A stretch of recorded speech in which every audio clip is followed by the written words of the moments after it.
I shifted uncomfortably in the specialist's waiting room, trying to find a position that didn't send shooting pains through my hip. Mom sat beside me, scrolling through her phone, occasionally sighing at how long we'd been waiting. "This is a waste of time, Emily," she said, not looking up. "Dr. Stevens is just going to tell you the same thing as everyone else. You need to exercise more and stop being so dramatic about normal growing pains." I bit back a response. At 17, I've been hearing variations of this message for the past 3 years. Every time I complained about the pain, every time I couldn't finish dance practice, every time I woke up crying in the middle of the night, it was always the same. "You're too sensitive. Stop exaggerating. It's all in your head. You're just trying to get attention." But this time was different. This time I had a referee's report from the soccer game where I collapsed, unable to stand. This time I had a school nurse's documentation of swelling and discoloration. This time they couldn't dismiss it as teenage dramatics. "Emily Stevens," a nurse called my name, and I struggled to my feet, trying not to wince. "Do you need me to come in?" Mom asked, finally looking up. "The doctor will want to speak with both of you," the nurse answered before I could respond. The examination room was cold and the paper crinkled loudly as I sat on the table. Dr. Stevens, a tall woman with steel gray hair and kind eyes, entered carrying a thick file. "Emily," she smiled warmly, "I've reviewed your records, including your recent MRI. But before we discuss those, I'd like to hear from you about when this pain started." Before Mom could jump in with her usual explanations, Dr. Stevens held up a hand. "Mrs. Stevens, I'd like to hear Emily's version first, please." For the first time in 3 years, someone wanted my story. The words poured out. "It started in freshman year, during dance rehearsals. At first, it was just stiffness after practice, but then it got worse. My hip would lock up, and sometimes I'd get this burning sensation down my leg. The school nurse said it might be growing pains, but it never went away." "And how did this affect your daily activities?" Dr. Stevens asked, taking notes. "I had to quit dance. I couldn't sit through long classes without shifting positions. Sometimes I couldn't sleep because of the pain.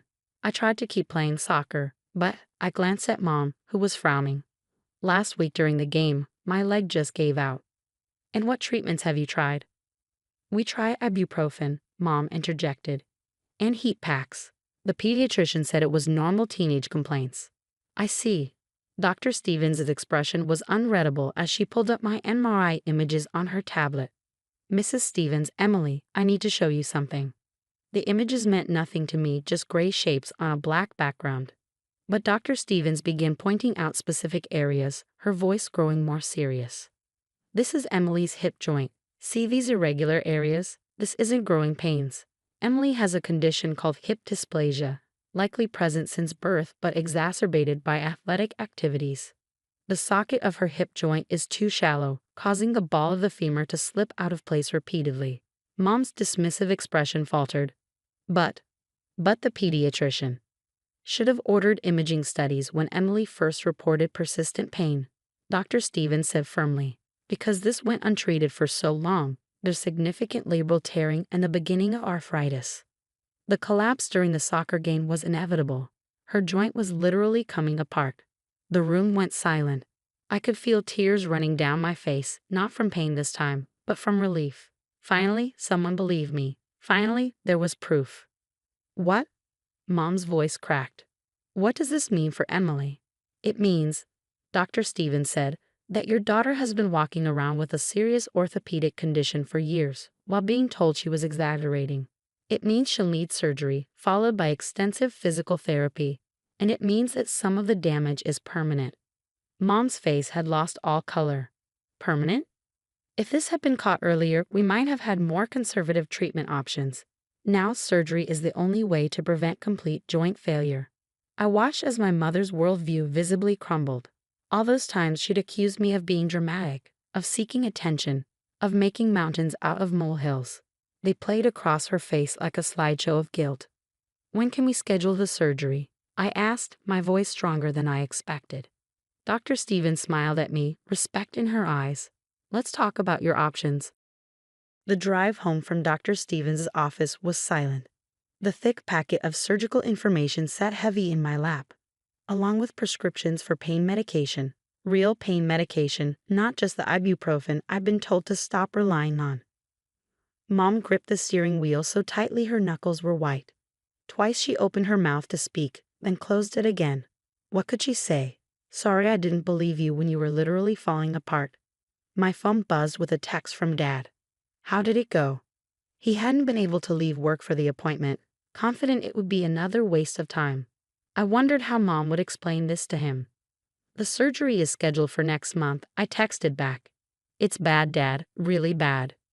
3 dots appeared, disappeared, appeared again. Finally, coming home now. When we pulled into our driveway, my best friend Sophie was waiting on the porch. She'd been the only one who believed me all these years, who saw how I fought through the pain at dance practice until I finally had to quit. Well, she asked, helping me out of the car. I'm not crazy, I said, my voice cracking. It's real. It's all been real. Mom made a small choked sound behind me. Inside, I spread the medical documents across the kitchen table. Sophie sat beside me while Mom paced, occasionally stopping to stare at the MRI images as if hoping they'd somehow change. 3 years, Sophie said quietly. You've been dealing with this for 3 years. The surgery success rate is good, I said, focusing on the facts because I couldn't handle the emotions yet. But Dr. Stevens says I'll probably never dance again. And running. I swallowed hard. Running is definitely out. Emily, Mom finally spoke, her voice rough. I don't know how to. She was interrupted by Dad bursting through the door, still in his work clothes, face flushed from rushing home. Show me everything, he demanded. So we did. The MRI images. The surgical plans. The long list of activities I'd never be able to do again. The longer list of things I should never have been doing with this condition. All those competitions, Dad said hoarsely. All those times we push you to just push through the pain. The human body is remarkably adaptive, I quoted Dr. Stevens. I was compensating, changing how I moved to protect the joint. That's why it looked like nothing was wrong. But each time, I was causing more damage. Sophie squeezed my hand as Mom sank into a chair, looking shell-shocked. Remember the dance recital, she whispered. Junior year? When you said you couldn't finish rehearsal, and I told you to stop being such a drama queen. I remembered forcing myself through the performance, tears streaming down my face, while Mom beamed proudly from the audience, thinking she taught me an important lesson about perseverance. You couldn't have known, I said, but the words felt hollow. We should have listened, Dad corrected. We should have believed you. Dr. Stevens' words echoed in my head. Pain is the body's warning system. When a young person consistently reports pain, we need to listen. The surgery, Mom said, pulling herself together. What do you need? How long is recovery? 6 to 8 weeks on crutches, I read from the packet, then physical therapy for at least 6 months. I'll miss the start of senior year. I'll help you keep up with classes, Sophie promised. We can study together during your recovery. My parents exchanged looks, having one of their silent conversations. I'll take leave from work, Mom said finally, for the surgery and recovery. I need to be there this time. The magnitude of what we were facing settled over the room. This wasn't just about surgery and recovery. It was about trust broken and needing to be rebuilt. About learning to listen instead of dismiss. About the long-term consequences of not believing someone's pain. Dr. Stevens wants to see me weekly until the surgery, I said, to monitor the joint and adjust pain management. We'll make it work, Dad said firmly. Whatever you need, Emily. No more questioning. No more dismissing. Sophie helped me gather the papers, organizing them into the folder Dr. Stevens had provided. As she did, a small card fell out, Dr. Stevens' personal cell number, with a note. Anytime you need validation, call me. You're not being dramatic. You're being heard. I clutched the card, thinking of all the teenagers like me, fighting to be believed about their pain. How many others were being told they were just seeking attention? I need to lie down, I said, suddenly exhausted. The pain's getting bad. This time, nobody told me to tough it out. Nobody suggested it was all in my head. Instead, Mom rushed to help me up, her hands gentle, her eyes full of 3 years' worth of regret.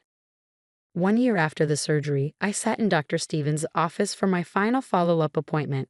The scar on my hip had faded to a pale line, and while I'd never dance again, I could walk without pain, a victory that once seemed impossible. Your recovery has been remarkable, Dr. Stevens said, reviewing my latest scans. How are you feeling? Different, I answered honestly. Stronger, but not just physically.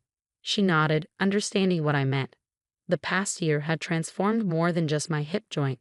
It had transformed my entire family dynamic. Mom sat beside me, no longer scrolling through her phone or dismissing my concerns.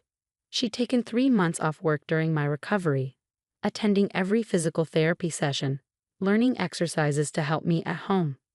More importantly, she'd learned to listen.